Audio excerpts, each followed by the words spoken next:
Dinner ಪಾಲಿಟಿಕ್ಸ್ಗೆ DCM DK Shivakumar ಕೂಡ ಅಸಮಾಧಾನವನ್ನ ಹೊರಹಾಕಿದ್ದಾರೆ. ವಿದೇಶಕ್ಕೆ ಹೋದಾಗ ಡಿನ್ನರ್ ಹೆಸರಿನಲ್ಲಿ ಸೇರಿದ್ದು ಸರಿಯಲ್ಲ. ಕೆಸಿ ವೇಣುಗೋಪಾಲ್ ಅವರ ಮುಂದೆ ಡಿಸಿಎಂ ಡಿಕೆ ಶಿವಕುಮಾರ್ ಅವರು ಈ ರೀತಿಯಾಗಿ ಬೇಸರವನ್ನು ವ್ಯಕ್ತಪಡಿಸಿದ್ದಾರೆ.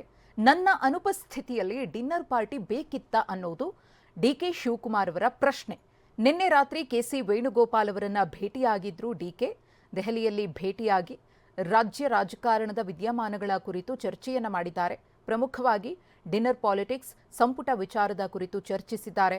ಹಾಗೆಯೇ ಕೆಪಿಸಿಸಿ ಅಧ್ಯಕ್ಷರ ಬದಲಾವಣೆಯ ವಿಚಾರವೂ ಕೂಡ ಮುನ್ನೆಲೆಗೆ ಬಂದಿರುವುದರಿಂದ ಆ ಬಗ್ಗೆಯೂ ಕೂಡ ಕೆಸಿ ವೇಣುಗೋಪಾಲ್ ಅವರ ಜೊತೆಗೆ ಚರ್ಚೆಯನ್ನು ಮಾಡಿದ್ದಾರೆ ಅನ್ನೋ ಮಾಹಿತಿ ಲಭ್ಯವಾಗಿದೆ. ಸದ್ಯಕ್ಕೆ ಅವರಲ್ಲೂ ಕೂಡ ಬೇಸರ ಇದೆ. ಡಿಕೆ ಶಿವಕುಮಾರ್ ಅವರು ಇಲ್ಲದೇ ಇದ್ದಾಗ ಡಿನ್ನರ್ ಪಾರ್ಟಿ, ಔತಣಕೂಟ ಅಂತ ಹೇಳಿ ಆ ಹೆಸರಲ್ಲಿ ಯಾಕೆ ಎಲ್ಲರೂ ಒಟ್ಟು ಸೇರಬೇಕಿತ್ತು? ಇದು ಬೇರೆಯದ್ದೇ ರೀತಿಯ ಸಂದೇಶವನ್ನು ರವಾನೆ ಮಾಡುತ್ತೆ. ಅದರಲ್ಲೂ ಕೂಡ ವಿಪಕ್ಷಗಳಿಗೆ ಪ್ರಮುಖ ಅಸ್ತ್ರವಾಗುವ ಎಲ್ಲ ಸಾಧ್ಯತೆಯೂ ಕೂಡ ಇದೆ. ಇದನ್ನು ಅರಿತು ನಡೆದುಕೊಳ್ಬೇಕಿತ್ತು. ಆದರೆ ಇದರಲ್ಲಿ ಸಮಸ್ಯೆ ಆಗಿದೆ ಅಂತ ಹೇಳಿ ತಮ್ಮ ಒಂದು ಅಭಿಪ್ರಾಯ ಅಥವಾ ಆಲೋಚನೆ ಏನಿತ್ತು ಅದನ್ನು ಕೆಸಿ ವೇಣುಗೋಪಾಲ್ ಅವರ ಜೊತೆಗೆ ಡಿಕೆ ಶಿವಕುಮಾರ್ ಅವರು ಚರ್ಚಿಸಿದ್ದಾರೆ. ಇನ್ನು ಖರ್ಗೆ ಅವರ ಭೇಟಿಗೂ ಕೂಡ ಸಮಯವನ್ನು ಕೇಳಿದ್ದಾರೆ. ಖರ್ಗೆ ಅವರನ್ನು ಕೂಡ ಅತಿ ಶೀಘ್ರದಲ್ಲೇ ಭೇಟಿಯಾಗಲಿದ್ದಾರೆ.